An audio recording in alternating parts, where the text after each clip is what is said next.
Life's challenges may seem daunting, but with the right mindset and strategies, we can transform them into opportunities for personal growth. Hi there, my name is Adiola Kingsley James.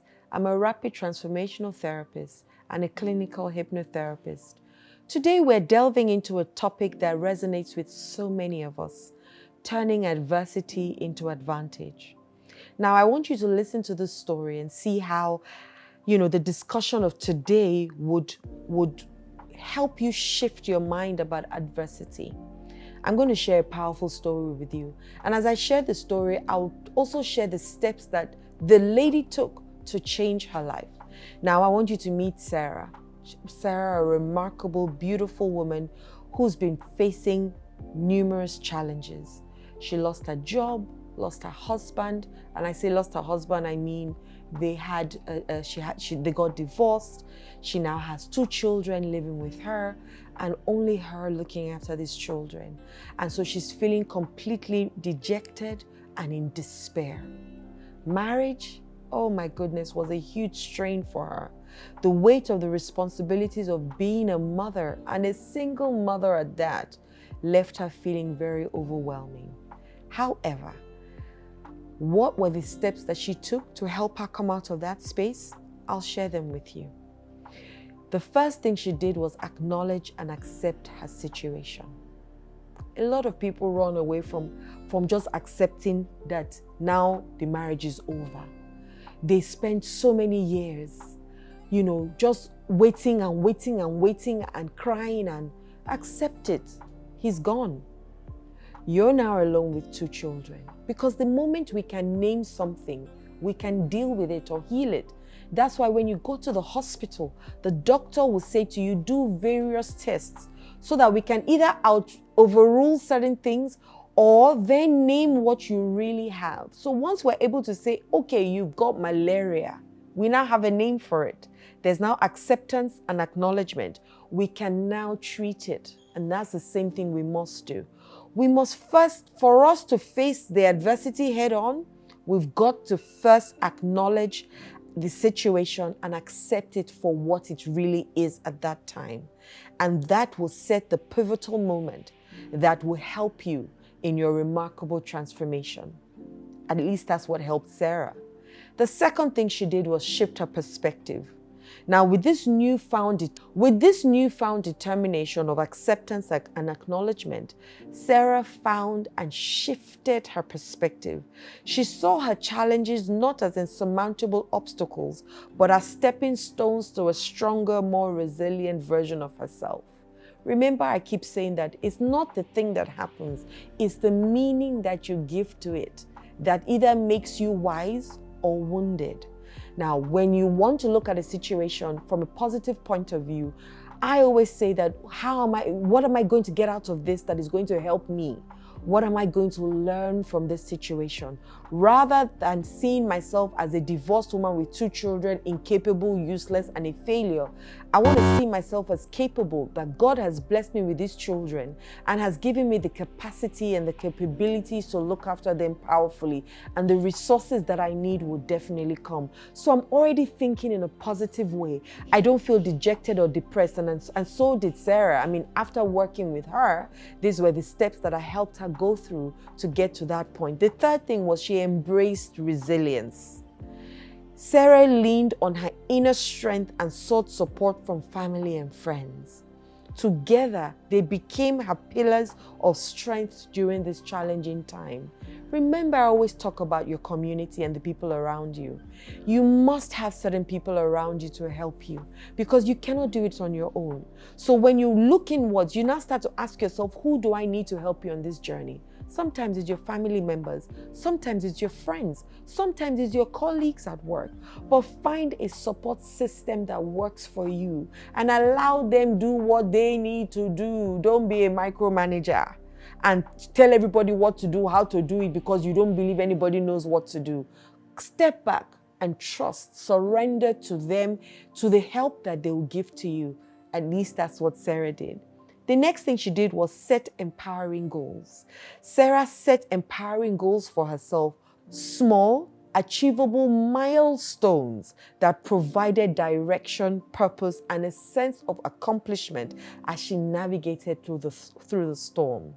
That's the same thing you've got to do. So now that I can see clearly, and I know that I'm alone, it's me and this husband, me and these kids, and I'm now the only parent, let me say, because you're never alone. You always have people around you. You now have your support system. You know the people that you need to. You have tapped into your inner strength. You now set empowering goals. So what do I now want to achieve? Where do I want to get to? What do I want to do for these children? You're looking at all the things that you now need to do because your situation has changed and you must come out stronger. Remember, coming out stronger is the end goal, not coming out weaker. Like I said, you've got two choices. You're either wiser from your challenges or you're wounded. Both are in your hands. The next thing she did was practice mindfulness and self-reflection. They became integral to Sarah's journey because through these practices, she gained clarity, understanding, and a profound connection with her own emotions. A lot of us run away from emotions. That's why we don't go for therapy. We don't go to speak to people because you are afraid of touching something that you don't want to touch, or you have forgotten, or you have chosen to forget, or chosen to put in one place or delete the memory of just because. But you've got to connect with those emotions so that once again you can name them and let them go. Sarah did a lot of meditation. Based on the things, these are once again steps that I put her through to be able to go through the adversity and come out of it from a more empowered place. Sarah sought support and connection.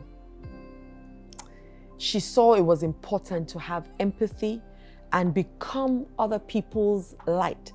So once again, I keep saying that your challenges are not only for you. They're for you to grow from them so that you can help other people come out of where they are. And that's why I do what I do right now, because as a stepmother, the challenges I went through were not just for me. Now I'm a stepmom coach. I help blended families navigate their journey. I'm not just that, I help people, human beings also, because I've been able to craft and create the life of my dreams that I now live. I'm able to help other people do that.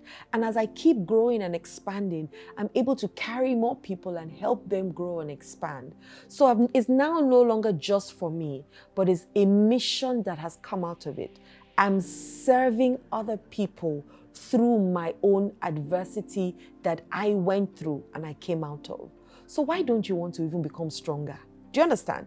Not just for you, because you can also bring out your children. In my case, it was my daughter that I wanted to help. I wanted to clean out the hopelessness and helplessness from her face. And I wanted to give her hope. And I did that. And the same thing can happen for you. So you want to seek support for you and then become that support for others through connection and connectivity and community. And finally, she utilized therapeutic techniques. As a therapist, once again, because I was able to work with her, I was able to teach her steps and how to throw away the inner critic and increase the inner cheerleader that we all have. Even if a lot of us focus on the inner critic, we also have a cheerleader. And that cheerleader is the one that tells us, go girl, go guy, you can do it. And I taught her how to silence the inner critic and increase the inner cheerleader in her. And she was able to live through this period just patting herself on the back. I taught her the mirror work. I gave her so many tools that she could use. And if you want those tools too, I'm available to give you the support that I gave Sarah, because now Sarah is living a different life. And finally, she embraced change. Yes, with newfound resilience and support, Sarah embraced the new changes and the transition that her life had taken. She adjusted her perspectives. She adjusted her behaviors and routines. She recognized that growth often involves stepping out of one's comfort zone. So yes, the divorce was painful, but she turned it around and it became a stepping stone into the greatness she now owns. The last thing she did was focus on solutions. She shifted her focus from problems to solutions. Sarah channeled her energy into finding practicable steps to overcoming adversity, which you also can do. The next thing she did was celebrate her wins.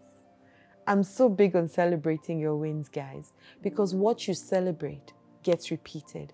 So when you have gone through all these things, each step of the way you're celebrating it, because no matter what, as you celebrate it, you keep knowing that you've gone through another level, and as they say, another devil, and you have grown, come out of that into a new level of greatness. And each step forward can become a step into victory, reinforcing your positive mindset and propelling you towards a brighter future. And as we conclude this journey with Stella, or Sarah, or Mayowa, or Yomi, whatever your name is, remember, just like Sarah, you have the power within you to turn adversity into advantage. And if you found inspiration with my video today, I want you to click the notification bell below and subscribe, and also share this video with other people and keep being a guiding light unto others. Until next time, stay resilient and keep shining. My name is Adiola Kingsley James. Love and light.